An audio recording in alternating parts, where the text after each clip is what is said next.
নমস্কার, welcome to the article. আমি mister পাল। আজকের প্রতিবেদনে সকলকে স্বাগত জানাই। শুক্রবার সন্ধ্যায় মস্কোর প্রকাশ সিটিতে আচমকাই হামলা চালায় 5 জঙ্গি আততায়ী। এই আততায়ীরা সেনাবাহিনীর পোশাকে থাকায় প্রাথমিকভাবে কেউই বুঝে উঠতে পারেনি বিষয়টি। 10 থেকে 15 মিনিট এলোপাথারি গুলি চালাতে থাকে তারা। আতঙ্কে চারিদিকে ছুটতে থাকেন সাধারণ মানুষ। অনেকেই রক্তাক্ত অবস্থায় মাটিতে লুটিয়ে পড়ে। পরে পুলিশ এসে পরিস্থিতি নিয়ন্ত্রণে আনে। এই ঘটনার দায় অবশ্য স্বীকার করেছে আইএস জঙ্গি সংগঠন।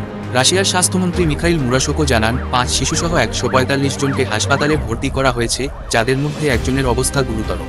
সর্বশেষ খবর অনুযায়ী 100 জন মৃত এবং 150 জনের উপরে আহত হয়েছে।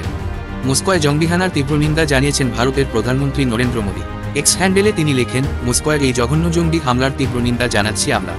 আক্রান্ত পরিবারের প্রতি সমবেদনা জানাই। এই দুঃখের সময় ভারত সরকার রাশিয়ার পাশে থাকার বার্তা দিচ্ছে। মস্কোয় সন্ত্রাসবাদী হামলার নিন্দা জানিয়েছে ফ্রান্স, স্পেন এবং ইতালির মতো ইউরোপীয় ইউনিয়নের দেশগুলিও। পাশাপাশি এই জঙ্গি হামলাকে ভয়ঙ্কর বলে চিহ্নিত করেছে মার্কিন যুক্তরাষ্ট্র।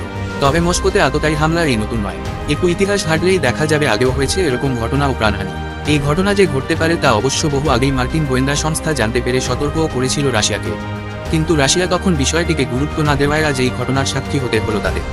এই ঘটনার তীব্র নিন্দা ও ক্ষোভ প্রকাশ করে রাশিয়ার রাষ্ট্রপতি ভ্লাদিমির পুতিন জানিয়েছেন যে মৃত্যুর বদলা মৃত্যু দিয়েই শোধ হবে, কাউকে রেহাই দেওয়া হবে না।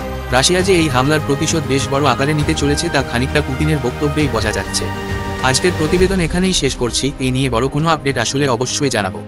ধন্যবাদ, ভালো থাকবেন।